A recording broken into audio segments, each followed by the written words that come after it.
Alright, mbalamusiza banyaba ne basebo. Akansubire muri bulungi. Ewe wawo nange ndi bulungi. Saawa ziweredde ddala 2 n'eddakiika ziringa 4 ez'akakongo ku ssaawa 2 ez'akawungeezi. Nga bwe nabasuubiza nti ngenda kujja ku ssaawa 2 zennyini, ewe waawo ntumbudde. Abakatuuka musambyeko tuyite mu programu eno mangu. Saara nnyo Barris olw'ensonga mmanyi muyina emirimu mingi gye mutuusaako engalo.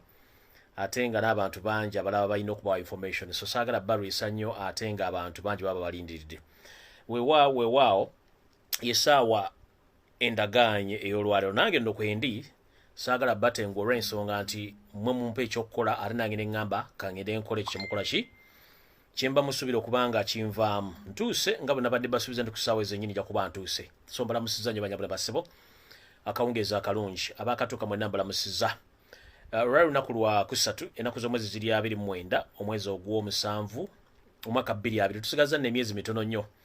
Nga bwe nabasuubiza nti nga tuyingira omwezi ogw'omunaana wepo n'enkomerero yaagwe wayinza okubaawo ebyobufuzi kafungula nkete era ndooza mbira bitandise okweyoleka nti abantu badde eno badde tebanafuna position entuufu. Nonno sijja kulandaga nnyo okujja okusooka okubuuza ku bantu b'omu America, ab'e Canada, ab'omu Europe, ab'omu Middle East n'ab'omu Africa n'ab'ewaka bennyini nti gwali awo atumbudde alaba sharing nga n'abagaba information nawe nkulamusiza nnyo.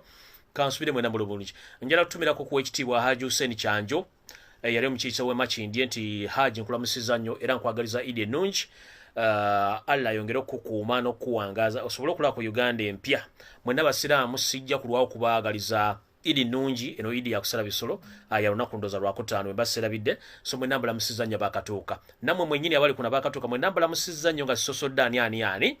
Ndowooza nga bwiri enkola yange nsooka kubayisa mu kiggula luggi ne ntugenda mu program entuufu. Ekiggula luggi ky'olwaleero njala kusooka kwebaza omukulembeze waffe Kyagulanyi Robert Sentamu n'akakiiko kaddukanya nako emirimu aka NUP Weapon and People Power nti mwebale nnyo mwebalire ddala kuba nti mutulaze ekitangaala n'ebyobufuzi eby'ekintu ekikulu mu kaseera mpawe kaaga nga n'ebiina bino ebiyita bindekansangwa biremedde okukola ekintu ekiri organized nga ekya NUP. So njala kwebaza Robert Kyagulanyi Sentamu Weapon akakiiko konna mukwasaganya ensonga za People Power nti olunaku lwajjo twalabye kye mwatusuubiza nti kaadi zigenda kujja era kaadi zitandise okujja zitandise okutuuka mu bannyinizo.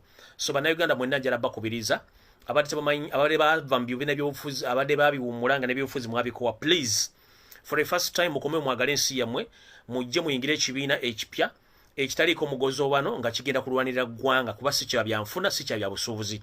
Ekibiina kya NUP ekikwasaganya mu People mujje mukiyingire kaadi zatandizidde okutundibwa ku ofiisi Kamoocha naye gensebweddeko okufunako nti abantu mwena bali mu diaspora n'abatayagala kuleeta bwenyi bwamwe ku ofiisi ya People Power nga mutya amutegeezeddwa nti gye bujjawo katono kye tuyita soon or later abagenda teeka kaadi zino forms ku mutimbagano ng'osobola ozijjuza n'ofuba ng'ofunye kaadi yo mu bujjuvu n'oba ng'olumibwa bwa NUP. So banenja basaba mwenna ba members mugumiikirizeemukko oba oli mu nsi ki kyonna tiimu yaffe ya People Power egenda kuba ebatuusako kaadi zino zinaba zikoze ki bwe zinaba zisobodde okuba nga zituuka.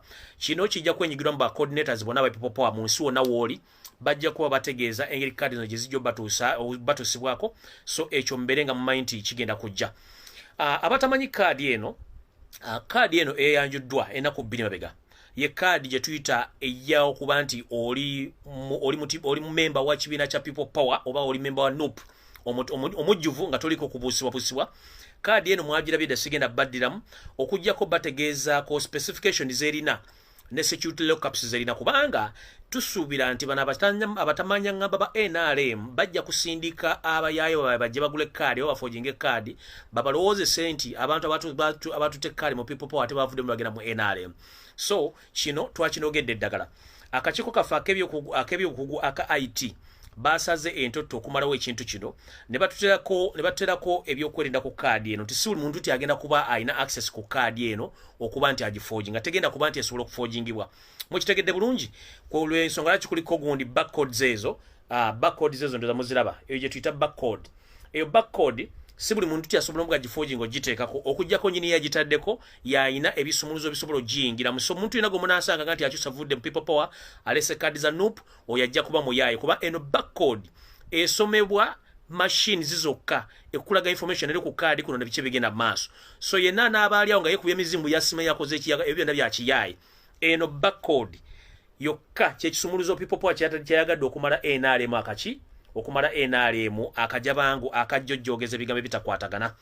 So njala tandika ne kigula lujinga mbategeeza kubimu kubiri ku kadi ene mabega bisoma biti kuliko core values 3 oba bigendera baffe bisatu buli muntu yena byatekeddwa okumanya nga aguze kadi no banga agifunya membership. Esooka gamba bweti nti nze ng'omuntu nsuubiza okugondera amateeka n'ebiragiro amateeka n'ebiragiro agassemateeka afuga ekibiina kya people power. Nkiddamu bulungi mu mateeka agasooka gwe aguze kadi okuliko etteeka erisooka nti osuubiza okugoberera amateeka n'ebiragiro ne constitution y'ekibiina kya NUP ekikulembera Robert Kyagulanyi Sentamu ly'etteeka erisooka. Etteeka eryokubiri lisoma liti nti nsuubiza okubeera mu struggle n'okuyamba bamembers bannange abali mu struggle eno okuyamba ekibiina kino okuba nti kiteekawo obwenkanya emirembe n'engeri y'okufugamu eya democracy mu Uganda. Eyo core value number 2 zonna ziri ku kaadi guno. Core value number 3 esemba yegamba bweti nsuubiza okusaasaanya ebigendererwa n'ebikolwa byonna nga bigezaako kulaakulanya ekibiina n'ensi Uganda ku lwa Uganda ku lw'ekibiina kya National Unity Platform oba party kye tuyita NOP. Ezo ze core values 3 eziri ku kaadi eno era buli agifunyeeko zeetegereza ezo core values mbagambye 3 muzira bulungi zezo nzibanyonyodde bulungi nnyo mu Luganda muzitegedde ezo core values 3. So buli muntu yenna n'abafunye kaadi eno zisome ozitegere bulungi kye tuyita core values ez'ekibiina ekya NUP na biki ebikiriko. Ebisigadde bijja kuba byeyogera byennyini olw'ensonga nti birabikirwako ng'owebbanga abika tekigenda kuba nti kyekola ki kuba kuliko address y'ekibiina kyaffe wesangibwa kuliko website y'ekibiina kyaffe kwesangibwa. So nno zezo core values 3 ez'ekibiina kya people power. Sijja kubalwisaayo njagala genda maaso ne programu yatuleese olwaleero. Njagala genda ne programu eyatuleese olwaleero saagala balwisaayo nnyo olw'ensonga nti nze nga nze omuntu mba njagala nnyo abantu ne mbayisa mu bwangu buli omu asobole okugenda okukola kyalina okukola ki kyalina okukola olw'ensonga nti obudde tulina butono ate ng'ebyokukola bingi nnyo. So yensonga lwaki nzize mbayitiremu ekintu kino mangu nnyo tukirabe engeri gye tugenda okikwasaganyamu. So mumpemu akadakiika katono nnyo wano just a minute. Just a minute. Just a minute.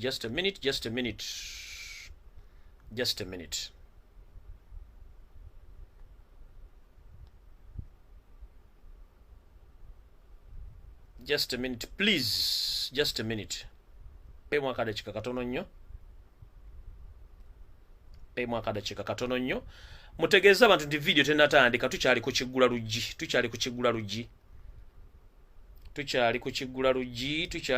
luggi tekinnatandika. Okay, kati tutandike ekiggula luggi kubanga abasinga obungi saagala balwisa. Ekiggula luggi tugenda kitandika bwe tuti. Ekisookera ddala ndoza kantandikire no kuba video nyini tennatandika njala tandikira ku kiggula luggi. Ekisookera ddala njala bategeeza bintu bino buli wa people power era gy'oli nti waliwo speed y'ebyobufuzi eyongeddemu ka speed keeyongeddemu naye mu kweyongeramu nina ebintu byenjagala mu consuming embwongo bwammwe ng'obudde bukyali nabagamba mwetegekere nnyo speed egenda kweyongeramu. Speed bweyongeramu okola otya? Speed bweyongeramu osooka no masterminding speed engeri gy'ogenda ogikwasaganyamu. Ekyo bw'okimanya n'omanya baani be tuvuganya nabo endowooza yabwe n'ebikolwa byabwe. Bw'omala okutegeera ebikolwa by'abano abantu saagala obeere nnyo surprised ku bintu ebigenda okutuukawo okuggyako okuteeka buli ky'olina okuteeka mu records. Kyekintu kye njagala okubategeeza. 1 ntandise bwe nti mukisuubire nti bagobaagulina tosobola muntu kuva eri n'akuba muti gwa muyembe ejjinja nga tekuli mboona balina kuba muti guliko bibala amayinja. Essawa zino omuti oguliko ebibala ye Robert Kyagulanyi Sentamu ne People Power wepone ekibina kya NOP. Teri muntu ajja genda avume NRM avume FDC avume simanyani anya balina kulumba People Power na bantu baayo. Kati gwe bakulumba okola ki? Ebisere bisinga osoka n'otunulira omuntu annumba yani endowooza yeyimiridde etya ekye tuyita reasoning capacity mu form kimwayogera bigambo ebyo kubanga waliwo form waliwo embeera omuntu bwakubulira ekitu ng'alinga ng'akuwa amagezi n'oba omuntu abanga akuvuma n'omuntu ng'akujerega naye nga kyakuwa tekiri makulu kati benjagala musoke muteeke mu mutwe gwammwe ekisookera ddala ebigambo bingi nje bitambula ku ground ebigambo bingi nje bitambula naye njagala musoke mumanye ekintu kimu ebyo byonna tulina okubeerawo tulina obimaliriza bulijjo mbagamba mulekeraawo okuwuliriza ebigambo ebiva mu kibiina kya NRM n'abakiwagira n'abo abeefuula nti bali ku ludda oluvuganya naye nga ate bali ku ludda luvuganya bo baliwo okukozesebwa nga kalogo kugezaako kukyusa bwongo bw'abantu nakubateganya kubanga baleme kulowooza kikigenda mu maaso mu ggwanga njala sooka bwe nti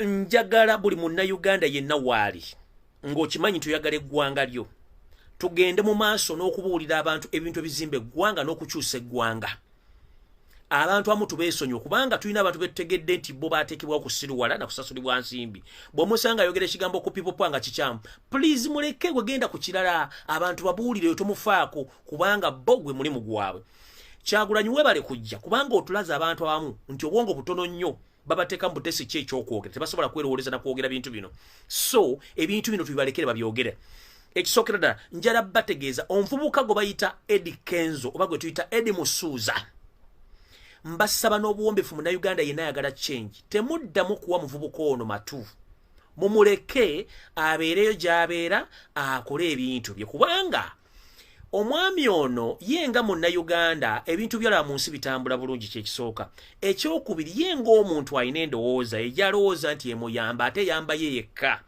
tumulekere endowooza ye tumulekere n'ebigambo byayogera kubanga byayogera buli lunaku talina kigambo kipya kyagenda kwogera saagala tumalireko obudde kubanga y'omu ku part of diversion olw'ensonga bo bakozesa People Power message oba opposition message okugainingayo baba batalina luli wabadde ng'akyali mulimbo ng'alina ebizibu yagamba nti ngenda kuwagira Kyagulanyi Robert Sentamu n'akubaganya bano bakamba bali bamuzza mu nnyonyi private bw'omu ne bamuzza e Kampala ne weewuunye ennyonyi yogenda Ivory Coast okukimu omuvubuka ono eriyo bannayuganda bali stranded mu nsi z'Abwarabu nga bagala kudda waka ennyonyi z'abayitako ne zigenda zikimu omuntu omu omusuubire nti agenda kwogera ki ng'amaze omumuzza temumuwadde obudde mumuleka ayogera ebintu bye olw'ensonga ye ng'omuntu yatunda omwoyo gwe n'endowooza etugimanyi ya Mungu bategenda kukyuka ku eyo oyo mulungi mukola diversion nokola statement ezitakwatagana so nvubuka oyo tumuleke tetumuzzaako nanga tetumuwa budde tumuleke y'omu ku bo omuntu omulala ndoza gwe nandibagambye ye yandibadde ba politicians abasinga obungi nja kusaba buli muntu ali kuno mbasaba n'obuwombeefu nti tugoberere amateeka n'ebiragiro ebifuga ebyobufuzi mu nsi Uganda nti buli muntu yenna alina choice okukola kyalina okukola ate njagala twetegereze bulungi nnyo nti ebyobufuzi muzannyo gukyuka buli ango njagala kubasaba omuntu yenna ng'omanye ebyobufuzi omuntu abadde ku ludda olukuvuma okumala ebbanga asobola okukyusibwa ekintu kitono nnyo n'akweyungako era byonna baba yakuvuma tuba tubisanguddewo ne tubireka so njagala tuwe bannabyabufuzi essaawa zino abaliwo tuwetegereze ebizibu bye balimu essaawa zino bandikomekereza nga bazze ate okutuwegayirira okudda okujja waffe ate nga mu principles ebyobufuzi batugamba nti tulinayo mulabe wa lubeerera bw'abanga tetulina mulabe wa lubeerera ffe tulina kunyweza makufulu gaffe nti omuntu ono bw'abazze tulina ebisenge obutamukkiriza kukola ki kutuuka naye nga ye tusobola okukola ki tusobola omukkiriza okudda so abantu bano bonna tubatunuulire buli alina ng'awulira anyigirizibwa gy'ali tumuwe omukisa bw'aba ayagala kujja asobola okukola ki asobola okujja kubanga ebyobufuzi bikyuka abagobereranye ebyobufuzi by'e Kenya nti bannabyabufuzi bava mu kibiina kino badda mu kibiina kiri nga balina bye baagala era ne bamane babifuna ebibiina bino biba successful ekyo njagadde obbagamba ekyo nga nkivuddeko njala bagamba ensonga endala bannabyabufuzi bonna abali mu Uganda kati essaawa zino bagufudde mugano diversion okukyusa obwongo bw'abantu okubalowoozesa nti Uganda weeri weeyina okubeera kino muze mukiraba era mukitegeera njagala bategeeza temuddamu kuwa bannabyabufuzi abaludde ebyobufuzi emyaka 3 myaka 4 amatu gaabwe kubanga bo Uganda ebagirira balowooza Uganda weyina okubeera Uganda si weyina okubeera Uganda weyina okubeera yavaawo dda eyina genda na mito yegina okutambuza Uganda eno ekyo nakyo nga nkimaze njagala bategeeza ensonga eno njagala basaba officially omwami Saalongo Erias Lukwago mumundekere oyo mumumpe wano kuba mukolako profile ye naye ate njagala babuulira kino amazima gakaawa ne kino kye kituufu Lukwago nga Lukwago amazima gali nti waddembe ogenda mu kibiina ky'abayagadde at any time at any moment this is the truth Erias Saalongo Lukwago waddembe ogenda n'asala mu kibiina kyonna kyayagala n'agenda n'afuuka memba mu byobufuzi eby'amateeka n'ebiragiro era n'ebyobufuzi ebiri mu democracy waddembe ekyo njagala nkibanyonnyole waddembe we tugenda okwawukanira naye singa anaavaayo n'alumba Robert Kyagulanyi Sentamu n'ekibiina kya NUP tugenda kumukwatako ng'obuyinza bulagira singa anaavaayo n'agamba nti alangiridde agenda kwesimba ku bwa president awe tugenda omukwatiza ensonga bbiri zembawadde esooka singa n'avaayo n'alumba Kyagulanyi Sentamu n'ekibiina kya NUP oba ekya people power then awo tugenda kukola ki tugenda mulumba singa n'avaayo n'agamba nti agenda kukwata kadi ya FDC agyerangire nti agenda kwesimba ku kadi ya president nga president wa FDC then awo tugenda kujjayo bwanga ne currently mbadde njagala we respect the law and orders. Let us respect the law and order. Saalongo Erias Lukwago alina eddembe mu constitution ya Uganda erimuweebwa okukyusa ekibiina ky'obyobufuzi kyonna ky'abaayagaddera n'akibeeramu. Ekyo kyo njagala tubeerenga engeri gye twagala change nga twagala n'amateeka.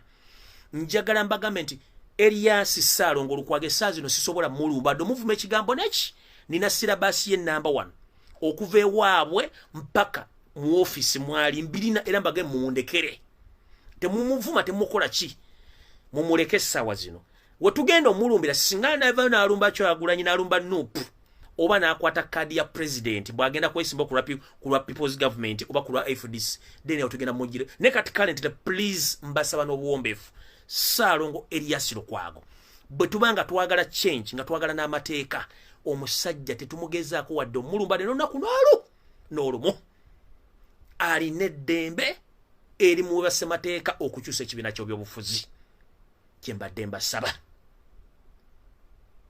alina right okwesimbawo oba okusala ekibiina kyonna naye ffe otugenda omuyingiriramu kasita n'ageza n'aga nti alumba Kyagulanyi okajja kuba kamwedde kumumundekere temutegana munkubira bukubizi nti lumbuye kiri bwe kiti nze ngenda mubabulira ekyamujje kabungo n'okutuuka waali nja kimubuulira bukimu mubulira ekimuli musaayi ekyo nkibasuubiza ekyo nno nga nkivuddeko njagala genda ku mukulu Kawenkene Robert Mao gwe kankutandike bwe nti mukulu Kawenkene Robert Mao nja kuwako sirabasi ntono nnyo mugabanye video eno mugisharinge Robert Mao munnabyabufuzi aludde mu byobufuzi naye ng'ate akozesa nnyo olulimi olujereegerera mannaddabalira obufuzi singa babaawukanye naye omulimu Robert Mao gwalina essaawa zino gwakwonoona nakutta kibiina kya Democratic Party politically olw'ensonga kimusasuza Robert Mao wavuddeyo n'oyogera ebigambo bingi nnyo naye ng'era olina eddembe olibyogera naye weegendereze nnyo statement z'oyisa kubanga zandikuleetera obuzibu. One, Robert Mao teri muntu agenda kuddamu kutrustinga olw'ensonga nti olina ebintu bingi nnyo bikugoberera emabega ekisooka bwalinga okyali LC5 waggulu nga nekkoni akyaliyo gw'omu ku bantu abali bakolera State House ng'ofuna emisaala ebiri ogwa district chairman n'ogwa state ku state wali ogikoleranga agent eyali aspyinga n'okuwa information aba bayita abayeekera bakkoni era ne mu negotiations ezaleeta mu Bumutesa n'ekkoni batwalayo ne beti bigomba okuteesa you were among the people who were employed by the State House okukola nti mukola negotiations n'ekkoni n'okuwa forest information okuba nti bannayuganda bafiira mu lutalo olwo tebaafuna justice n'okutuuka kati ng'oli ku state za state ogwo omulimu bwe gwaggwa ne baddamu ne bakuwa mission ey'okujja mu kibiina kya DP. President Museveni yalina omukono ebitundu 10 ku 10 okuleeta okufuuka president wa DP era n'okukitukiriza bulungi n'ofuuka president wa DP nenga mission eyakuleetesa president Museveni 1 ku destroyinga kibiina cha Democratic Party kubanga mwali mu kimanyi kibiina cha Democratic Party kijjuddemu abasajja abakenkufu abayivu ate nga bava mu Buganda Mau ne bakwasa omulimu ogw'okusuula ekibiina kya DP no kyawulamu era omulimu gw'obadde ogukoze bulungi nenjala kugamba ekigambo kimu Robert Mau njala kubuuza gwagamba oli mukenkufu mu by'obufuzi era oli wadde mbokola buli kimu ky'oyagala njala kubuulira Robert Mau tukimanyi bulungi nnyo gwasooka n'okulira ekibiina ekigwasaganya ebyabiina by'obufuzi mu Uganda naye ng'oli kusendeza mu wamusolo nga nsi temanyi njagala Robert Mau ojobuulire eggwanga mulimu ki gw'okola mu Uganda what is your professional mulimu ki gw'okola ogukuwadde income oba monthly salary guli luddawa teguliiwo ekisooka ekibiina kya Democratic Party nga kyo tekisasula bakozi baakyo kuba there is no any political party which pays salary to its staff no kubanga sente ziri mu kibiina kino ziba za kuyambako obuyambi kutambuza bintu bya mu kibiina kino so njala kubuuza Robert Mau mulimu ki gw'okola okusasula sente 1 toyina mulimu na oli jobless seeker ng'abantu abalala secondly oli ku payroll ya State House okubeera nti odisorganizinga parties ne political party ne DP ekibiina olw'ensonga mu ndagaano gy'okola President Museveni to dismantle Democratic Party you yourself you were allowed to practice any political stunt to show the people that you are still in opposition era ne bakusuubiza omusaala oguli equivalent even plus ogusinga kugwa minister gw'ofuna on a monthly basis nkiddamu gwe kennyini omusaala gw'ofuna nga guva mu State House musava nnyo n'ogukusinga ne minister yenna ali mu gavumenti ya president nga sente ziva mu State House ndowooza owulidde bulungi kati mukulu ng'oyogerera ebigambo bingi oyogerera abanne bw'ogo mu DP mission yo eri nti baakuleeta kuyuzaamu DP na kugoba mu bantu basigadde mu DP omusaala gumufuna mu State House mugufuna Gerard Siranda Mukasa Frederick Mbidde ne Robert Mau abasigadde bonna mu DP mwabagobamu abali bategeera nesigala nga buli kimu bwe kiri eyo sigenda ku Rogers timbale ku ka brief history akantu akako osoko kategere bulungi kubanga mwe muliwo okubuzaabuza opposition kubanga musasulwa sente okuba nti mukola ekintu ekyo gwolowooza nti bw'onooyo na DP ogenda funa sente ne sente ogenda zirya zimale okuggwaawo gwe kansoke nkuleke kubanga ebintu byo nina bingi ngende ku kintu ekirala ngenze ku kintu ekirala njagala kubuuza mutabani wa Kareches Yoseri Lutabayisirwa eyeyita Kaguta mukulu ngumanyi ku video kuno kuolio batabani bwe bali bagirecordinga ekigambo kye mwatandise mwe kennyini ng'abantu batandise kyogera nga mukita nkikyamu teri kigambo kyogerwako ng'akyogere talina meaning yakyo mwatandise olutalo ne mugamba nti buli muntu agenda okwogera nti waliwo okusosola mu mirimu n'okusosola mu bikolwa byonna kibeera kya bulabe nnyo era ne mutabani woono mugwira mu Kenya ono Lutabayisirwa ono eyita Muhoozi Kanyerugaba yagambye mbu yayogedde ebigambo bingi nnyo naye ono mu Kenya njala mugamba ekintu kimu weewummuzeko mu Kenya naye mu bino njala kubuuza bwe twogera ku bintu bino twagala twogere facts nga tukulaga ebintu bino okitegere bulungi bwe tuba tugambye nti waliwo tribalism mu Uganda n'okusosola n'okuba nti emirimu agyefuga njagala nkujjukize kino kyange nkikutegeeze lwali dutyo amafuta negazuukirwa ebunyoro oba negazuulibwa ebunyoro mpulira bulungi amafuta gamala okuzuulibwa ebunyoro gwe kennyini okimanyi bulungi nti amafuta gano mwagatunda era tewali muntu akkirizibwa galabako njagala kubuuza nti gobadde okimanyi kubanga okimanyi bulungi njagala kutegeeza ensi mubadde mukimanyi nti amafuta g'ebunyoro teri munyoro n'omu akola mu kampuni y'amafuta ebasima amafuta okuva ku ba directors okutuuka ku ba office messenger bonna abaliyo bonna ba foreigners ennamba esinga Banyarwanda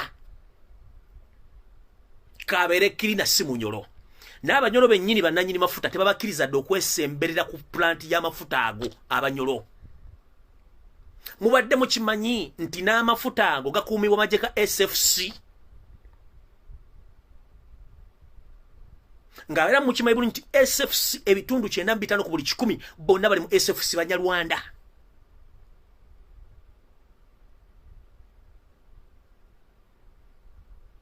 Kati gongamba otyambwa nti waliwo tribalism era tewaliwo okusosola mirimu nga nannyini ttaka Omunyoro tomukkiriza dde okusembera plant y'amafuta gali ku ttaka lye. Omunyoro tasobola kufuna dde omulimu plant eyo. Omunyoro takkirizwa dde okukwata emundu okuma amafuta ago. Amafuta ago mukimanyi bulungi temugatunda mugaguza abazungu ne ku World Market kwegali tuli namba 9 mu kutunda amafuta. Kati wano tugamba nti musosola era mukiwakane nti tusosola amafuta g'Ebunyoro. Abagakolamo okuva ku ba directors waggulu ng'ogyeko abazungu ba foreigners abasigadde bonna Banyarwanda. Okutuuka ku messenger wansi bonna Banyarwanda. SFC yekuuma amafuta gano oil fields zonna. Mukimanyi nti SFC 90% bonna Banyarwanda. That means Banyarwanda as a tribe took over our country nga twebase. Reason being, these people, that's why they came out with the 1995 constitution. Nebatekamu eggwanga ly'Abanyarwanda. People, you have been there asking yourself, why is it that during the constitution, during the discussion of the constitution of 1995, why is it that Museveni indicated the Rwandese origin people in our constitution? Where are they found in Uganda? It is because they knew that one time, one day, they are going to overtake the country. If we are still in slumber,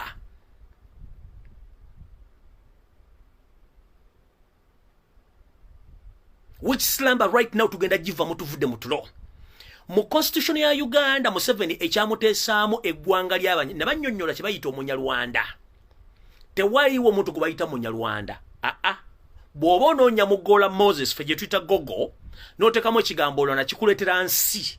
Ensi eyo erimu amawanga asatu. Mulimu Abahutu, mulimu Abatuusi, mulimu n'Abatwa. Abahutu, Abatuusi n'Abatwa ge mawanga asatu agasangibwa mu Rwanda.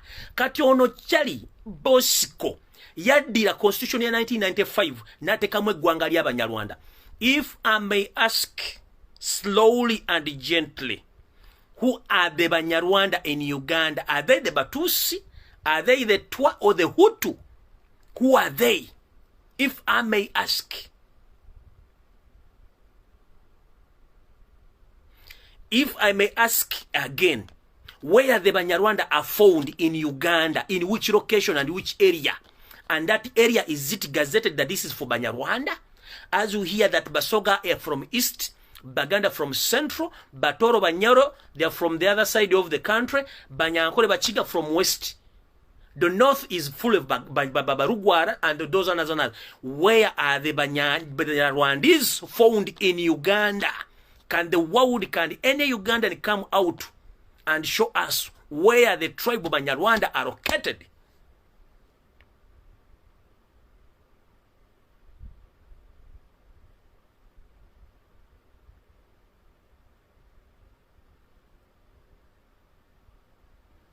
District zonna eza Uganda muzimanyi n'abantu abasangibwawo n'ebitundu byayo. Njala kubabuuza bwe bali bateeka eggwanga lino mu constitution mu ya 1995, eggwanga lino lisangibwa mu kitundu kye kya Uganda.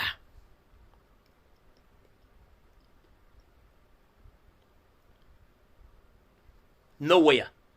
That means the constitution, the 1995 constitution is null and void in full. Mfu n'abagikola mwenna mwali bafu. Period. Nze maaso.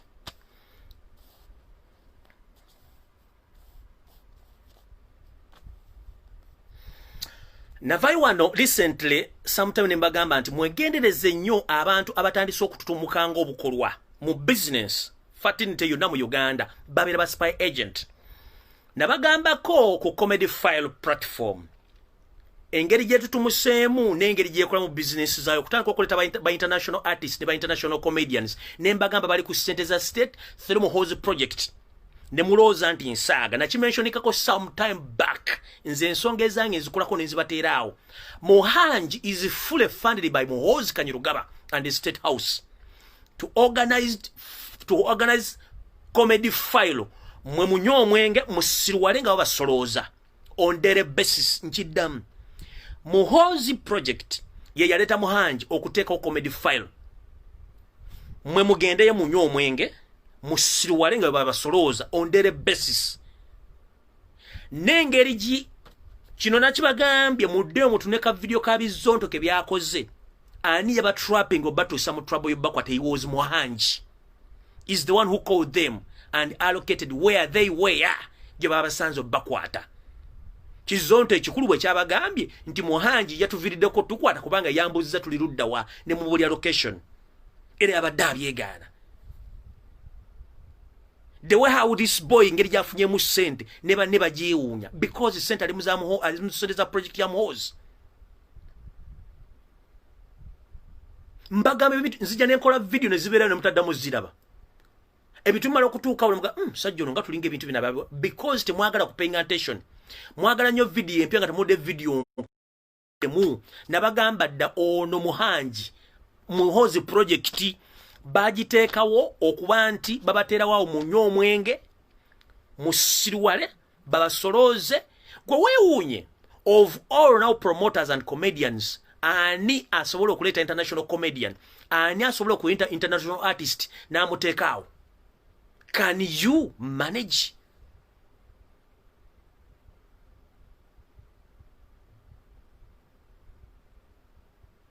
oba comedy file oba comedy store I don't know byonna bye bimu bonna bye bamu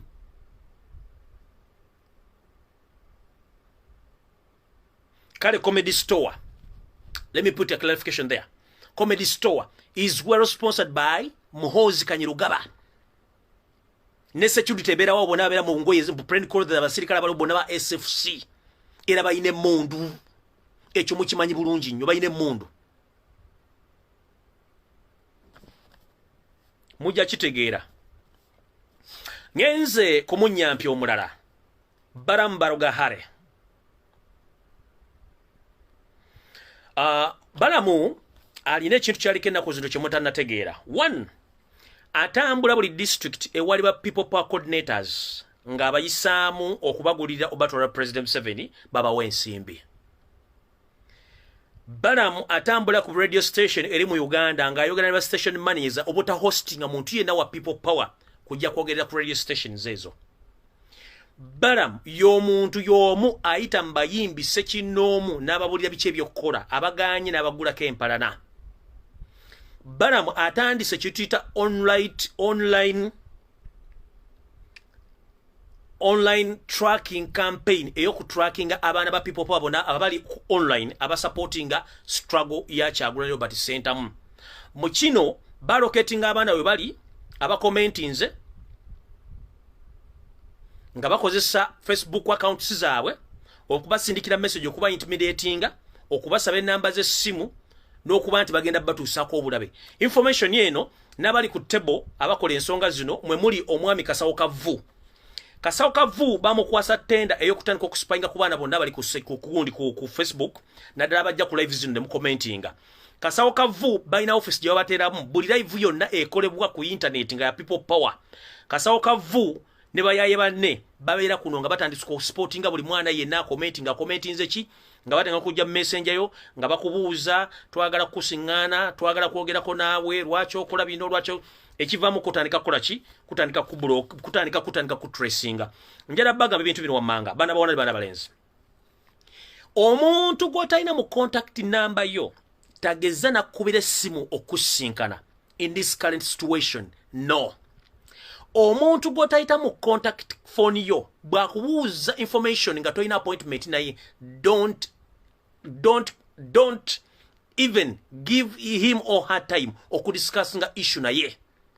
Ekyokubiri oboli mwana muwala oboli mwana mulenzi currently right now mbadde mbasaba n'obuwombefu temuddamu kutambula kiro beyond sawa 11 mudde waka for security reason. Mbasaba temuddamu kutambula beyond saa 11 ezakawungezi mu Uganda mpaka ngokulonda kuwedde. Missionary war bala mujaliko ya kutrackinga na kwata abaana ba people basinga obungi bagwera makomera. era yensonga lwaki mula nti abaana bangi bali mu makomera aba people power bavundiddeyo. Ani ali amabega wa kino? Be bamu ku bantu abali mabega wa kino. Omwami oyani, omwami Balamu. Be bamu ku bali emabega w'ekintu kino kula nti batracking abaana banna Uganda bonna abali muki abali supporting people power. So nja kubasaba bannange n'obuwombeefu temugezaako ne musukka essaawa ze mulina okubeera ebweru. For your security please temugezaako kubeera essaawa zisukka mu ezo olw'ensonga mujja kufuna obuzibu bwa bwereere. Bano abasajja balina pressure mu gye mutamanyi. Balina pressure mu gye mutamanyi ebayitiriddeko obungi. Na information gye yafuna wano then tulyoke tugende mu maaso. Naye internet yange simanyi lwaki eslowinga.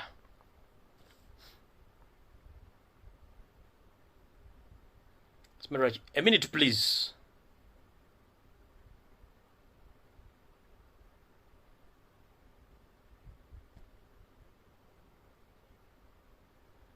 A minute please, muninde mu katono.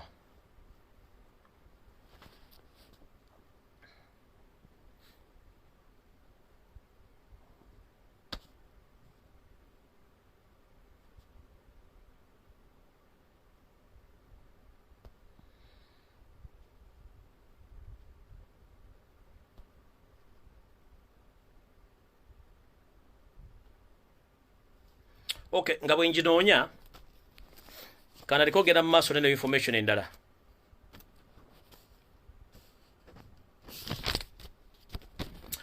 Njagala ali kuno ontagingire Charles Peter Mayiga, ontagingire abakozi ba SFC, ontagingire Muhozi Kanyerugaba ne kitaabo Yoweri Museveni Kaguta Museveni mu bantagingire okusinzira ku information gye ngenda ofulumya kati muntagingire abantu abo nga bwe njinoonya no information.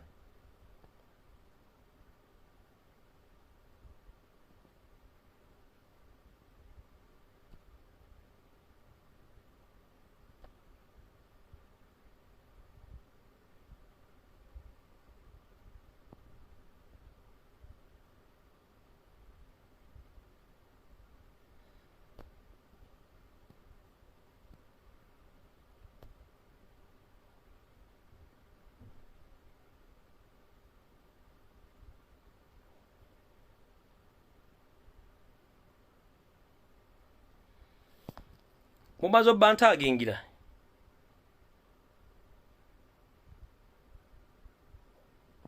Nchana information wano jenonya information yange naye.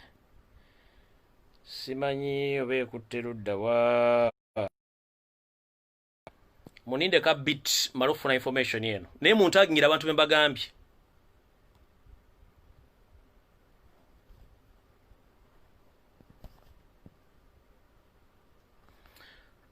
Bano bayinza okulooza nti ffe tuzannya nabo naye tetuli mu kuzannya.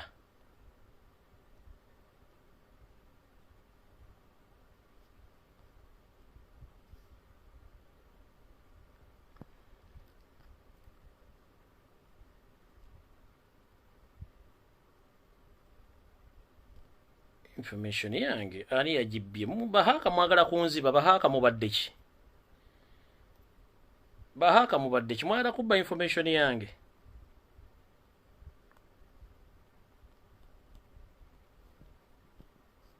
Ani ya haki nze simu yange.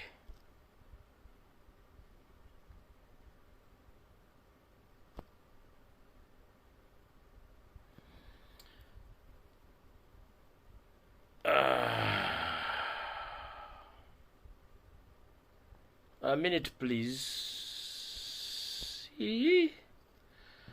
Bahaka mwabye information yange. All right. Ntuse kati nkomye omunsonyiwe mu. Mbadde nkyanonya information yeno. Ne before nga sinagenda ku information egibasomera. Njagala buli Muganda woli ne muna Uganda woli. Njagala olize message yeno n'obwegendereza bw'amaanyi nnyo mukwate kalamu muwandike ebintu bino. Naye njagala muntagingire Carol Charles Peter Mayiga. Ne bamafia bonna ab'Emmengo, Muhozi Kanyerugaba ne mutaba ne taata waabwe Museveni Kaguta. 1. Museveni buli bwe batta Munnayuganda Museveni avaayo n'agamba nti abadde tamanyi ku bantu abadde tamanyi muntu gwe basse era tamanyi baani bamusse okusinziira ku sources zennina nga yagamba nti either mutabani we Muhoozi Kanyarugaba yakola ebintu bino by'okutta abantu nga yamatamaze mubuulirako. This is a first information. Tewali kikolebwa mu Uganda ekiyitibwa to assassinate oba elimination nga President Museveni takina mukono. Njagala kutegeeza bannayuganda mwenna olwaleero, sincerely speaking, message ntera gikola rasa nenjagadde njikola lwaleero eitegende. 1. Singa Ssabataka Ronald Muwenda Mutebi ow'okubiri kabaka wa Buganda ageza okutusibwako obulabe bwonna oba okuttibwa, Charles Peter Mayiga, Kiwalabye Male, Sarah Kagere, Omulangira David Wasajja, Muhoozi Kanyarugaba, Yoseri Lutabayisirwa mutabani wa Kalekezi, you are responsible. Singa kabaka atuusibwako obulabe. Njagala kutegeeza Abaganda bonna gye muli olwaleero luno. Abakiise b'emmengo mu lukiiko lw'emmengo temuddamu kukiika mu lukiiko olwo nga temumaze kulaba Ssaabataka wammwe gy'ali kabaka wammwe. Baminisita ba kabaka mwenna abalondebwa ng'omanyi mwagala Buganda temuddamu kukola mulimu gwonna Mmengo kubanga kabaka wammwe muwambe. Tasobola kutambula wadde wantu wonna. Missionary wo yakomutta. Njala kusoma information ne mujulize bulungi. Si ate kino kandabule Museveni ng'obudde bukyali. Gavumenti ezaaliwo zaleeta obuzibu mu Uganda era obuzibu obumuganya okubuyigirako. Mulimu kutankula ntano ze mutajja kusobola. Mutandise okwogera ebigambo amafuukule nga temujja bisobola. Naye kino kankibabuulire. Temugezaako kutinkula kye mutagenda kusobola. Mission gye mutandise temujja kumalako nayo. Mission gye mutandise temugenda kumalako nayo. Ekintu eky'okuyita okutyoboola Omuganda okutuuka okwagala omutta mumale mu nsi nga mwina kye mwagala okuyisaawo mutwaliremu ne kabaka waffe eno mukola nsobi. Njagala mutaaginga Charles Peter Mayiga ne bakamaye bonna nti mission y'okutta Ssaabasajja kubanga ye next target. Okusinziira ku information gye nina wano, kabaka ye next target era essasi liri mu kyemba oba butwa buli mu kyemba. Ntandise bwenti. Information etandika bweti.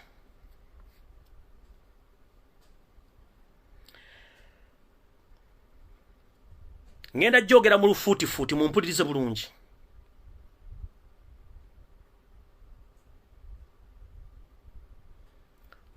Ona ngamba bwati.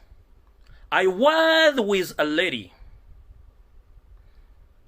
my neighbor from Haiti, who was having a meeting with a gentleman who asked her to take her for lunch. And the lady asked me to go with her. And the man was on phone when we arrived and introduced himself as Benjamin. This was in the town called Cheltenham, SP in Western England. This town is rich place with millionaires scattered in the area. Since many places were still on lockdown, we were driven a short distance and came to private house with a gate. Ono mwami agamba nti ayina mukwano gwe omukyala omu Haiti eyamusaba agende bafunemu ekyokulya. Naye omukyalo ono yafuna essimu ne bako yamuyita mu kitundu ekimu eky'Abongereza manyo kibabuulira ne basinkana omusajja gwe yasinkana mu kyalo nkibabuulidde ne tawuni nkibabuulidde. Naye bwe baatuuka waawo ne bagamba nti olwokuba nti lockdown ekyali nyingi beeyongera mu katawuni akalala akababeeramu babiliyoni abangi ababeera mu katundu ako. Mumpulire bulungi ngenze mu maaso. Since many places were on lockdown, we were driven a short distance and came to the private house with a gate. We went in and remained in the sitting room, while the lady I was with and the man went upstairs. I didn't know, but a lady I went with is a professional call. Oh, girl nateka wano stroke nekolera jange sijja kyogera mu luzungu kuba kiwawaza amatu ono yakizula luvannyuma nti omukazi gwe yazze nayo nekolera jange gwe yali atambudde naye nti era n'omusajja gwe yali azze okupitinga ku olwo baali bazze kukola business naye ono naye tamanyi mirimu kijaakola nengenda maaso. Off the sitting room was a room without a door. Direct in front of the sitting room with a desk and a laptop on it. On the table were pictures of Bobi Wine, Robert Kyagulanyi Sentamu, the Kabaka of Buganda, Ronald Muwenda Mutebi II, the KASIRYE GWANGA. Mpulira bulungi omwami ono mu maka ge yagenda n'omukyalo ono bw'atuuka mu nnyumba eno omwami gwe baasangawo yagenda waggulu n'omukyalo ono waggulu upstairs ye omwami n'asigala ng'atudde mu sitting room naye we yali atudde waliwo empuliziganya ya kompyuta ng'eri ku mmeeza n'agisemberera bo bali bagenze waggulu naye mu kulaba okukwe ku laptop okwo kwaliko ebifaananyi wabindaba bisatu. Waliko ekyakabaka wa Buganda Ronald Muwenda Mutebi II nga kuliko ekya Robert Kyagulanyi Sentamu nga kuliko n'ekya SSABASAJJA KABAKA Ronald Mutebi naye nga kino already ekya KASIRYE GWANGA kiri pinned and cancelled nkiddamu nga kiri pinned and cancelled. Eno message njibabuulira kubanga eri ku reliable source. Tugenze mu maaso.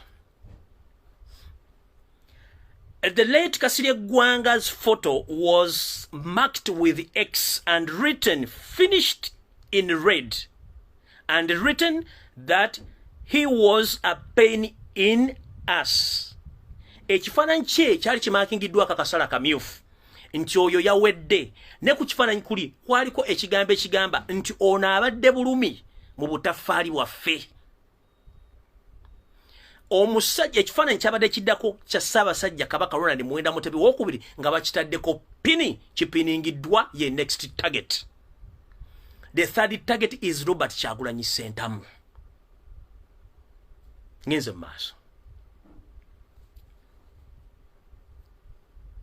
While I was still looking and getting shocked, the guy had come down stairs and asked me, "Can I help you?"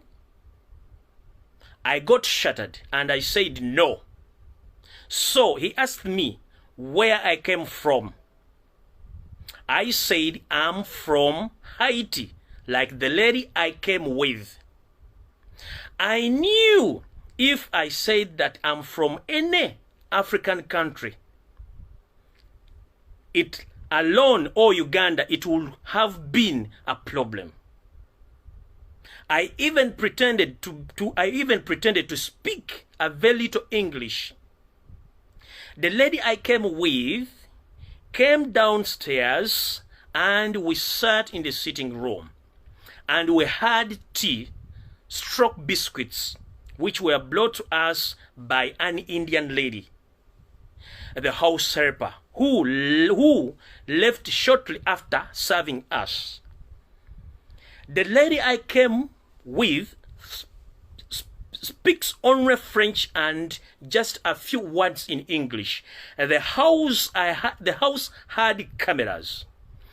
I think the man saw me in the camera looking at his desk. That shy, he came down and found me at his desk, and when he found out that I was no threat and I was from Haiti, he was a bit laxed and I had no need to hide. He told us to wait. He had a business call thereafter. A few minutes later, there was a video call, and then the man sat at his desk and he spoke in Luganda English. I could hear clearly that they were talking about, but from where I was sitting, I could not see the other person on the video call.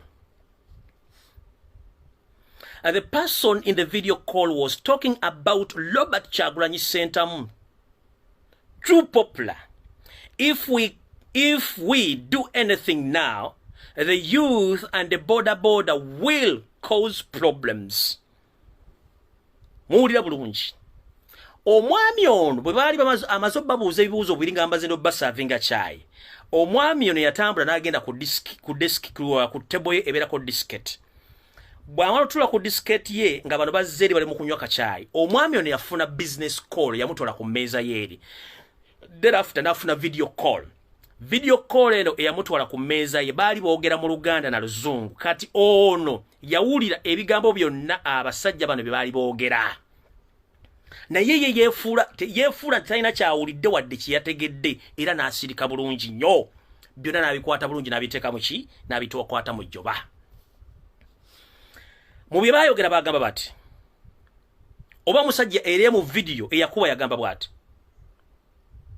nti bana abantu Bobi Wine watutumu nnyo era singa tukola ekintu kyonna olwaleero nokuye abavubuka n'ababodaboda basobola okuleeta akavuyo.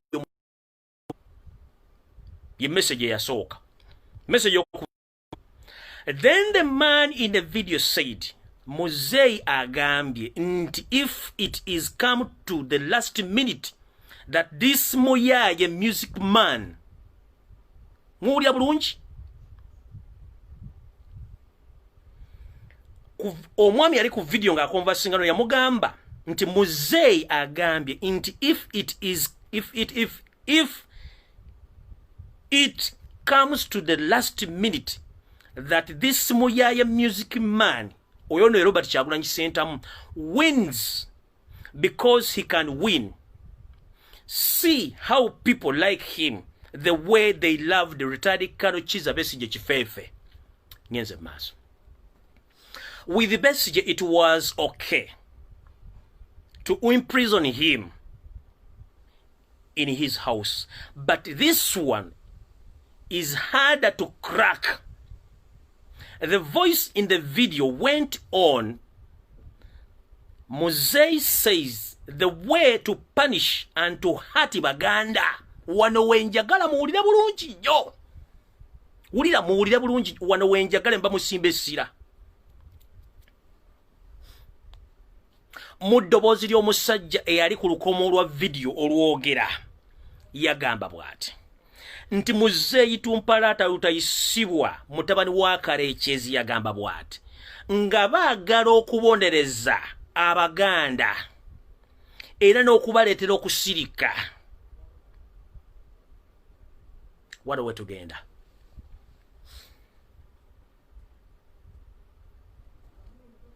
In the voice video went on, Museveni said the way to punish and to hurt Baganda people and make them quiet for another 10 to 20 years for us is to make sure we eliminate Musajja Mukulu.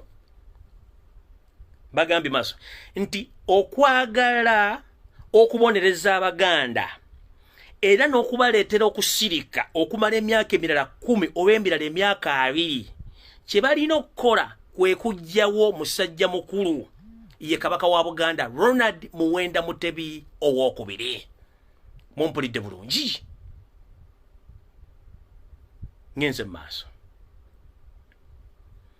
The guy in the house asked ogamba Mayiga. The man said, no, his boss. Mu video conversation. Oli ono gobali naye munju abuuza nti omusajja mukulu yani kati ono yalooza nti musajja mukulu yali Mayiga. Oli amuddamu ku video amugamba nedda boss we ye kabaka Ronald Muwenda Mutebi owookubiri. Ngenze maaso.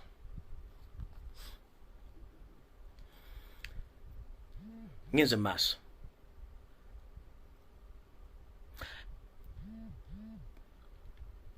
The guy answered in this video. he went on and said that Panda, their Kabaka, meaning the Kabaka of Uganda. Kakadde mukano ka statement bulungi. Mukawulira bulungi nnyo. The guy in the house asked, Ogamba Mayega? Olina muddamu, no, his boss. Answered the guy in the video. He went on and said that the Panda, their Kabaka, meaning the Kabaka of Uganda, Ronald Muwenda Mutebi Owokubiri, is the next target and pinned against the mass.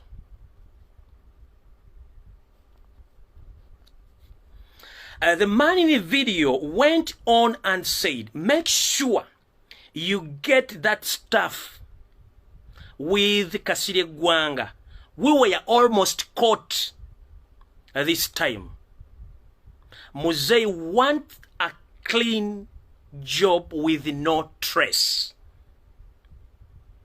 Omusajja eyali ku lutambi lwa video no nga bogerano yamugamba nti tugezeeko okulaba nga kyonna kye tukola tetuddamu kukola nsobi nga gye twakola ku mulundi we twattira Geno KASIRYE GWANGA nti kyali kituleetedde obuzibu era nga kitegeerekese. Wano we ngenda okubuuliza famire y'omugenzi Geno KASIRYE GWANGA, taata wammwe mwamuziika omulambo mwagulabako era mukakasa mwaziika Gwanga, era lwaki baba ma postmortem ya KASIRYE GWANGA ne death certificate ya KASIRYE GWANGA? Wano we mbagambira, please go ahead musikinge order from the court, mugende musabe okuziikula omulambo gwa Geno KASIRYE GWANGA mukakase bazika Gwanga babazika Gwanga kyekyassa Gwanga, era mugende maaso musabe death certificate ya KASIRYE GWANGA mubuuze yafaaki okusinzira ku information jengaba right now. Ngenze maaso.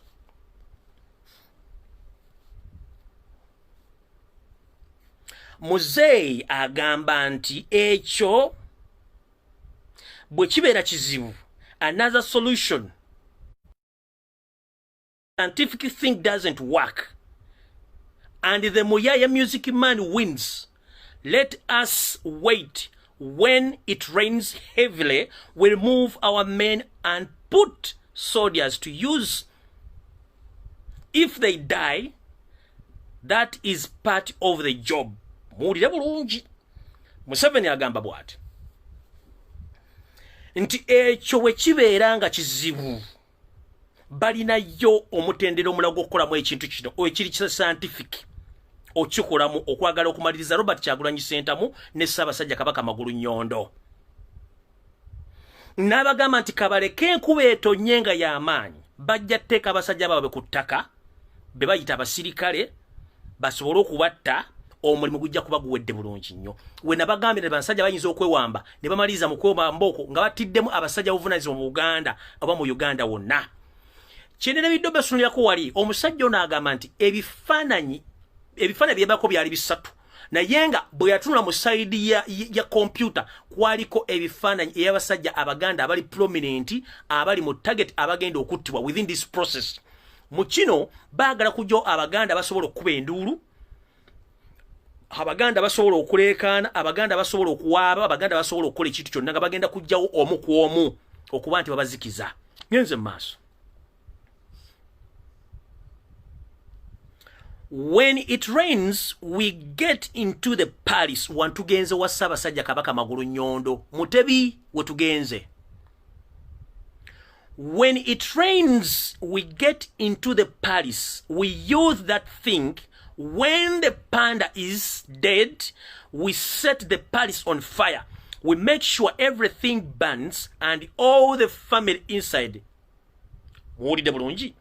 Bakugambye bajja kulinda olunaku ekire ky'enkuba lwe kinaabeera ekingi, bayingire mu lubiri, Ssaabasajja nga bamaze omutta, olubiri balukumeko omuliro, buli kimu bakyokye ne family baleke nga bagittidde munda.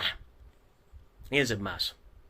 We use the electricity to spark the fire and blame it on the electricity being the cause of the fire. Basajja mmwe mujoga. mujja kwekulira akabazzi kugulu. Ngenze maaso. The man in the video went on. When the people of Uganda will see that their king is dead by being electrified, they will want blame anyone. We will go and give support and give a settle burial. Bajja kakkana eddalu. Ekintu kiyite bakite. Awo nga tujja kubeera nga tumaze. Ne bagenda maaso ne bagamba bati nga tuwangula again. By all means, Museveni agamba, we fight until the end. No surrender, and we must win. And we must make sure we start eliminating Bonna, General, and silencing any voice that speaks up, because you cannot trust Amuganda. Mujjukira babegako bwe nagamba Jeno kati aliwo Katumba Amara ne mugamba you are the next target. Kumba I didn't knew that this mission is there. Kanzira mu statement here.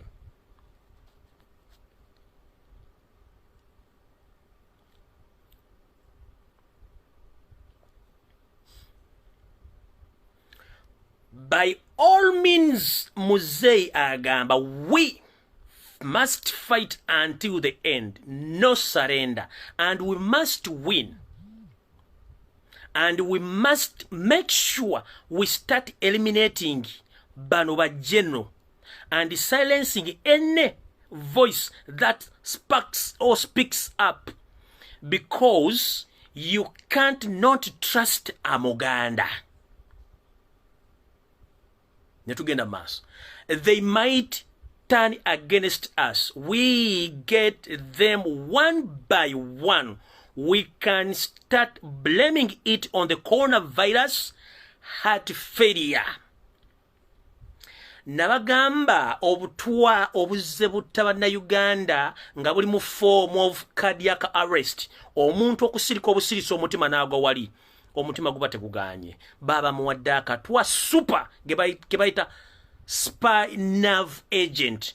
Eyasembayo kalo zaako yali omugenzi medical gwa owa Uganda Human Rights Commission ye munene eyasembayo okumira akatwako. Kino kikatiriza statement zezze bagamba all along. Kino kikatiriza.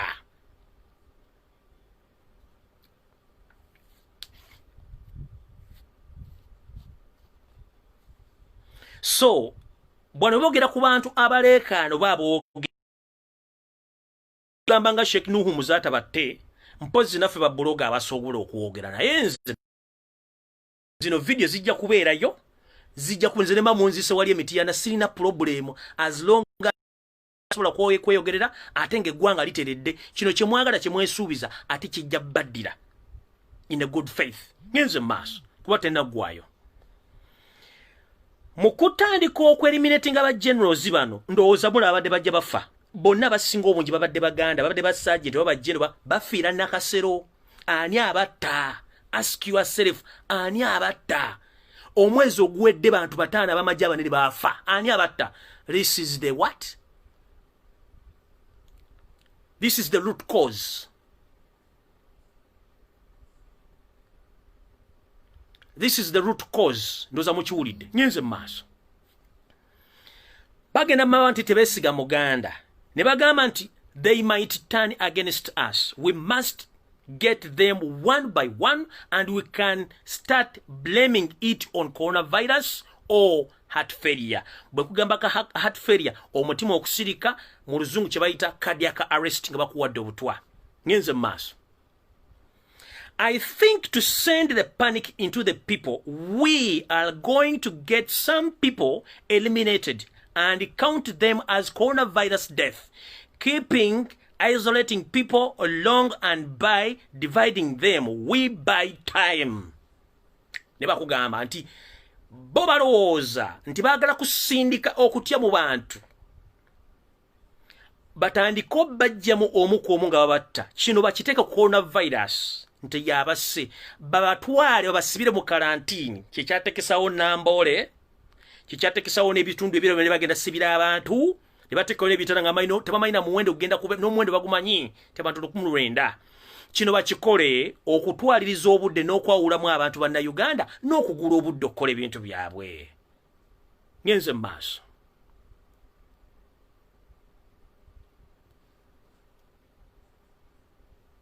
N'agenda mu maaso n'aŋŋamba, this is what I heard with my ears and I'm still shocked. I didn't know who to tell. That's why I looked for you, because I always watch your videos with a message to Ugandans. And through you are the right person to tell this information and message. Mumpulidde bulungi? Nayongera n'agenda mu maaso n'agamba bw'ati. Tell your friend, Penge, who is based in Sweden, to be very careful with the people whom he stayed with, most especially with those whom he went with in bars, and those whom he enjoys with them beer or drinks. Muganda wange Penge, mu information eno bangamba, omusajja ngambye nkugambe nti weegendereze nnyo ng'oli mu bbala onywa omwenge oba abantu bobeere nabo naddala nga muli mu kunywa. Weegendereze nnyo kubanga already oli target wadde nange ndi target n'ate gwe oli target ennene nnyo ina n'olubuto. Naŋŋamba nti weegendereze nnyo entambula yo naddala ng'oli mu mabaala onywa omwenge n'abantu b'onywa nabo omwenge n'okwegendereza nnyo ebyokunywa ebiwalese waka obisanze kubanga muganda wange ffenna tuli target. Naye eno message yazze ngeri special n'enjagala ngikubuulire. Yenna awulidde Penge mugambe information eno abeere ng'agimanyi.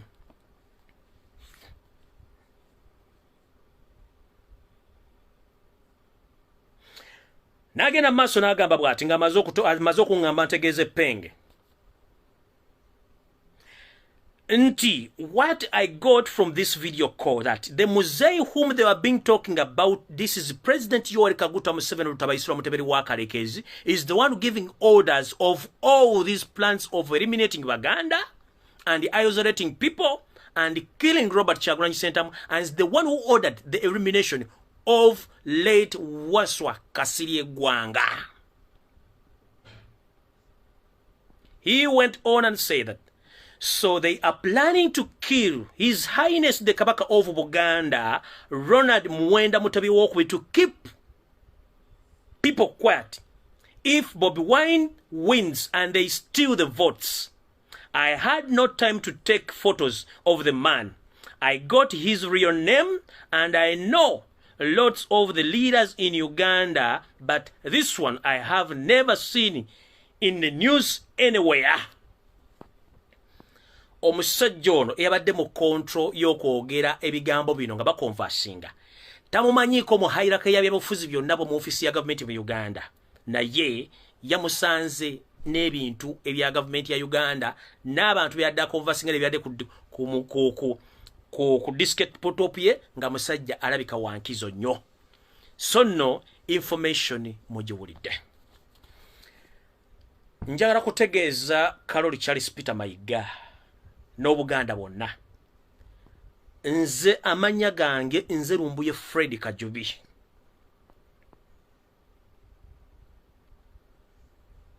Ekigambo kyenjogedde nkyogeranga nze. Ne bwe ndibe magombe ndibyogera sejjusa. Naye omuntu yenna agezaako kuga nti ogenda kuzanyira ku ggwanga lye bayita Omuganda. Omuntu yenna agezaako nti ogenda kueliminatinga Kabaka Waswa mwamutwalo mulongo. Kyesimanyi nti wamuntaana yali okusinza ku information eno. By the way, ngenza okusoma information eno ngenjira editinga na information gyembadde nzijamba wa all along. Eri related to lwakuba nti enebadde complete ate nga ne information eri loud and clear.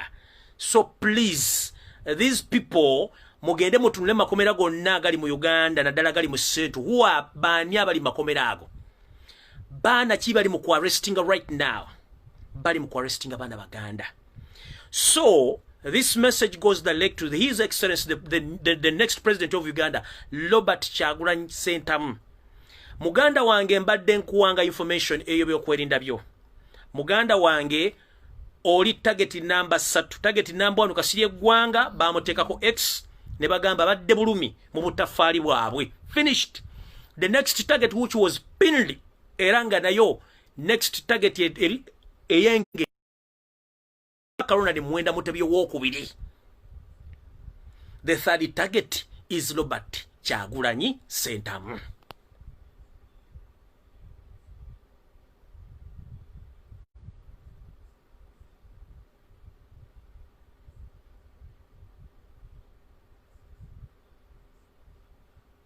Muganda wange wegendereze nnyo.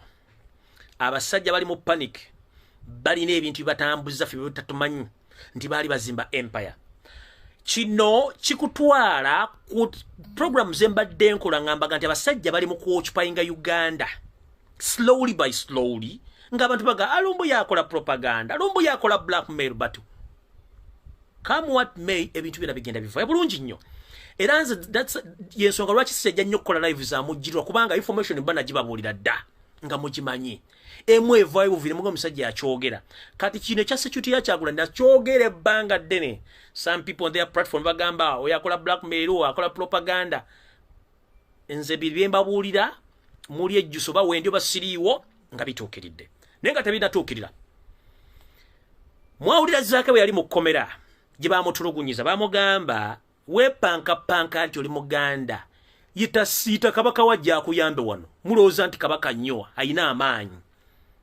In their own statements abasajja bwe bayogera ne bagamba zake yavaayo n'akola statement eno abantu bawuza nti zake atandise gyakuwalanya amawanga, but it was the real message era bana message abantu bagisindika.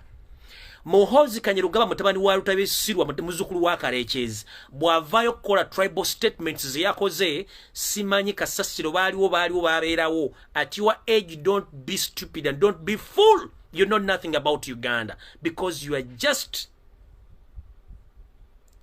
either 40 or 39 years. Don't fool yourself that you know much about Uganda and Baganda. Nothing. In the same statement, his father, when he came to address the nation, his last statement was loud and clear that they were there before the Batembus, they were there before the Bachwez. But himself, the so-called mafia, the so-called president of Uganda, he said they were there before Abatembus, they were there before Abachwez. And they were there before this so-called Simanyi Kabaka bichi tetwagala kumacha. We shall crush them. When you hear such information, what answer do you get? Okujonga mwebuzabuza magezi.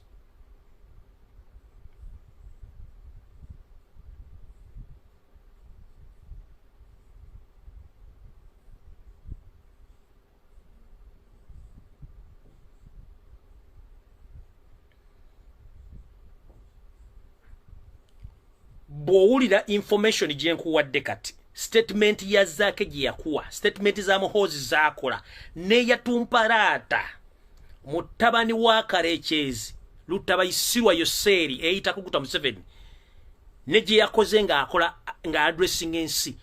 These statements related and these statements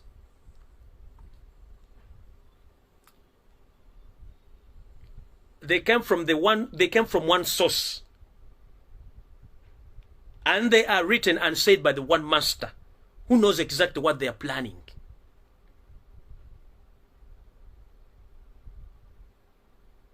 Mudeyo mugobere statement Museveni zazakola zake gye yakola gye bakola nga bagenda okujjawo gye bakola okujjawo nga bajjawo Kasirye Gwanga kubanga bamujja bamutta tetumanyi Bakasirye Gwanga mwali era nsaba family y'omugenzi Kasirye Gwanga Geno mugende mu kooti musabe injunction eyokujja emulambo gwa taata wammwe mukebere bazika kitammwe era kye kyamuta. 1 musabe death certificate.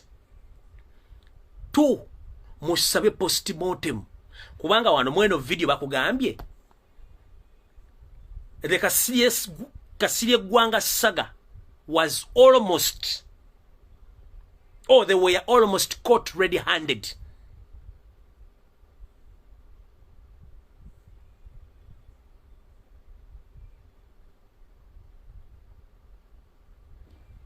Ndabangayo omusajja wa Kabaka yenna ow'essaza agamba mbu tugenda Mmengo kukiika mayiga ebintu byakola byonna abikolanga ye.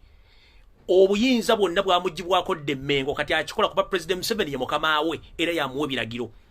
Omuntu yenna tugese mungenda Mmengo kukiika Ssentebe w'Olukiiko lwa Buganda mubikola on behalf of Mayiga, not behalf of Uganda, kubanga Ssaabasajja Kabaka muwambe is not supposed to get out. Nolwabazzeeko just nga information tumaze gifulumira ebatiisa n'omukkiriza okujja ate lwazze amajege gamutambulirako from one place to another. Can we imagine it? The entire palace of Kabaka of Buganda is wiretapped era covering ku video 24/7. Emmotoka ze zonna ziri wiretapped, ziri recorded. Ne lwana abajje Mmengo amajje gasula mu Bulanga geetoolodde. What are they planning against Baganda, and what are they planning against Kabaka Ronald Muwenda Mutebi Owookubiri? Basajja mmwe eno message njagala egende gye mulume kwefuula basiru. Museveni kino kankyogere openly. Nina abaana, nina family. Njagala mbere open jolly. The next two targets, Kyagulanyi ne Kabaka, ne kubaako omwafa by all means. Kino nkyogedde openly.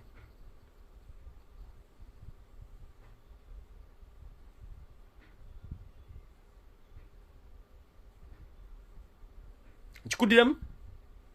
Ku target eziri mu information eno, bbiri ezisigadde eya Kasirye Gwanga mwagitwala, wasigadde bbiri.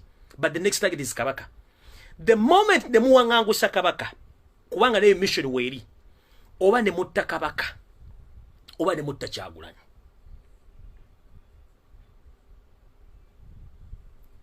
Tetwetaaga tukubira firimbi, wadde tukubira eŋŋombe, ekyokukola tukimanyi. Tetwetaaga kubirwa ngombe wadde okubirwa firimbi, ekyokukola tukimanyi. Nze seetaaga kubirwa ngombe, kukubirwa firimbi, n'abaganda tebetaaga kubirwa ngombe wadde okubirwa, kubanga kati akamanyiro kavudde we kalina okukoma. Mulabika mwagala kutandika kaleeta maddiro g'abantu, mutandike kubeera kubanga mususe mulina okukoma. Nze mbabuulira.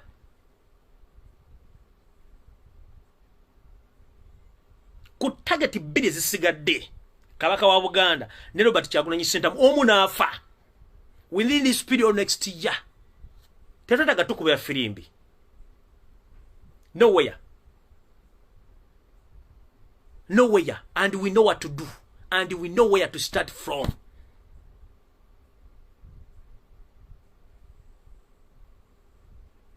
And we will not retreat and will not surrender until we get to the bottom of this issue. And you must pay heavily.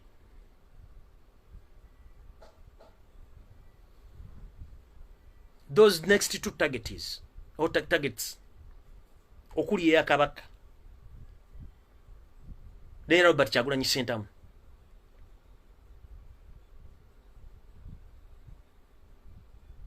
To remind you, Uganda be mu hopeless nze bonna be munyigiriza bali wa mwe gye mulooza gye mugenda okuddukira. Bajja bafuna. Uganda ewaka bali forced baboilinga. You don't know what you are playing with. Buli kimu kifunye mu kirina. Still you want to oppress Ugandans. But why? Bwemufuna ssente mugwa ddalu. Bwemufuna ssente mulowooza nti ssente mwafuna za mayembe. And this is to remind Muhoozi Kanyerugaba. You won't lead Uganda. Because your father did a lot of cynicals to be where he is right now. And the moment he kicks the bucket, all his cynicals and all his cynics and all his majadu will go with him. You have nothing. And you won't get those powers. Zalina. nga umayi bulungi nti omuntu agula amayembe nga yagala bugagga ne bwafa amayembe ge gakoma ku unesire ne zigenda. This is right information njera kugamba. Togeza ne wepampali kadde okulowoozako musobola ofuga Uganda. Gwe taata we yefuula mu mbatu tunagamba bwe simanyi yesi yasse abadde akimanyiko nti bassa omuntu gundi. Ye nalowoozesa abantu nti waliwo mu gavumenti abatta abantu. But the mission is between you Muhoozi Kainerugaba and your father. Yoroseru Kaguta Museveni utabayisirwa. Information ngifulumiza oba sisulawo oba nsulawo for God and my country kulwa bajjajja bange nja kuwangala ebbanga le bana bampadde nga nkyabawa information. Si kyalina kyenneeguya. Sisobola kubeera mu Uganda ng'efaana ng'ekidiba ky'ente nga mubikola kagendere ng'omukadde akogga banna Uganda batuuka okwerya enkuta ensi eyali amata efuuka Somalia nga mumulooza mukolera bantu. Kino sijja kikkiriza. I rather die speaking than to stay in the country which is to stay in Uganda. Ngefana bwatyo okutta abantu. You isolate people economically. You isolate people politically. Why? Aren't they Ugandans? And siba na Uganda bachi. They are Ugandans. They pay taxes. Bulichimba chikola. But why do you hopeless them to that extent? Amataka mugatutte. Amayumba mugatutte. Business muzitutte. Abantu mubasse chiche mwagale kisinga kubye. These are Ugandans whom you are oppressing. They are taxpayers. Singa badete baliwo, mwali badete muliwo.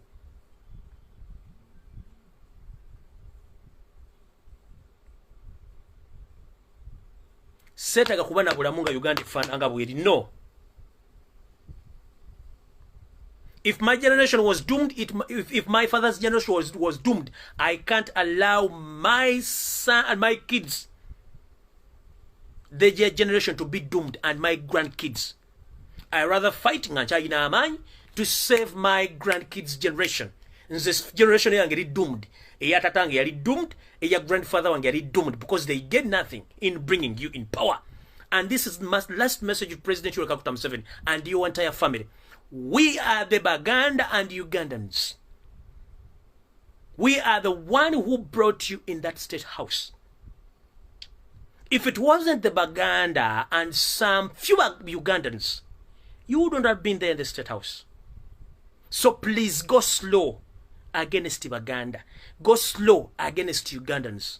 Because they are the one who led you into the state house. And they might be the one who are going to lead this force to get you out of the state house. But go slow. Whenever you attempt with the engine of the vehicle, that means you are attempting the whole vehicle. Ingini y'ebyobufuzi n'ey'emirembe mu Uganda be Baganda in the central Uganda. But if you are attempting with Baganda, that's the engine. That means you are attempting with the whole system of the car. Be very careful ng'ozannya n'ogubayita Omuganda. If you say that we're in Uganda before Batembuza and the Bachwez, go back and read the Ugandan history before the independence and right now where are we right now. But if you mess up, go slow, gentlemen. Baganda ibakuletao. Bewaleke ruwero. Abaganda bewaleke ruwero. Mu buwangwa. Neba afuko buwanga mwagena nembubayo mu buzimbisa mayumba gammwe mu frat, mu hotel. Obuwanga wabali mitwalo 10 kati bukyawuladde emitwalo 3. Kubanga mugenda ne bububayo ne muzimbisa mu maflati gammwe, ma hoteli gammwe, mu masamba gammwe. Mwabatta ne bafa. Ne mufu amagumba gwe mugano nayo. Ne mugazimbisa ennyumba zammwe. The same time abazzukulu bawe n'abaana baabwe abeewaayo okulwanira abaana babere bulungi still mukyaba oppressinga. Era mwagala kule Omuganda yakuleeta omuddeko yagala okumutta. For what reason? The only thing you couldn't manage to do or you wish to get in your entire life is to make Uganda, Burundi, Rwanda and part of Congo to be one country. Ekyo muzeyi ku myaka gyo ne ku ndowooza ya mutabani walowooza ng'ekiwojjolo ekibiika. It is very impossible.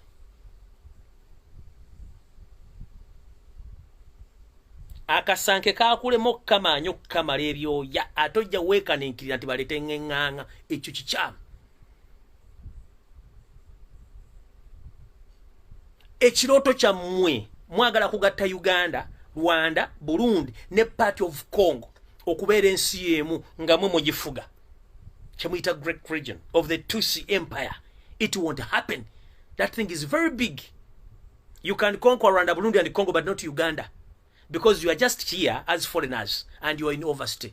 But please stop whatever you are planning.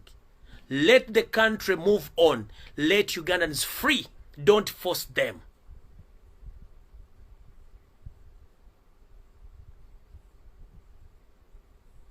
I'm signing out. Kulwa katonda n'ensi yange. Buli muna Uganda woli ng'owulira onyigirizibwa. Kikkakatako kujoininga struggle. Buli muna Uganda woli ng'onyigirizibwa. Kikkakatako oli wa ddembe okubuuza eddembe lirudda wa. And I was very happy with the video which is circulating on social media of the woman who was tortured by the policemen and policewomen, and they end up taking her phone. She stood firmly and she told the lady that, do you have a right of insulting me? Do you have a right of beating me? Mukazi gwe joli Allah akwecho singo kwagala. Kubanga otegera right so otegera neddembero. Teri mu police mu Uganda kabere wa majakirizibwa kuba muntu lunaku temwina dolukusa. Era nkugamba buli muntu yenale mu na Uganda wa police nako kuba mugo, you have to defend yourself. We die fighting. The moment you sit on yourself, nothing you go to gain. You have to fight for your nation, for your right. Teri wa police akirizibwa kukuba mu constitution tekiriyo. Teri wa majakirizibwa kukuba.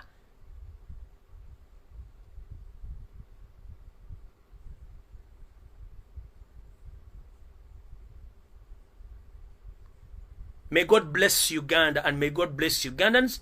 May God, the ancestors of all Buganda and Baganda, protect our King Leonard Mwenda Mutebi Wokubiri, never na Uganda mwenda. May God bless you. Stay safe. Mukama bankumire, atakumira mpera, mweraba.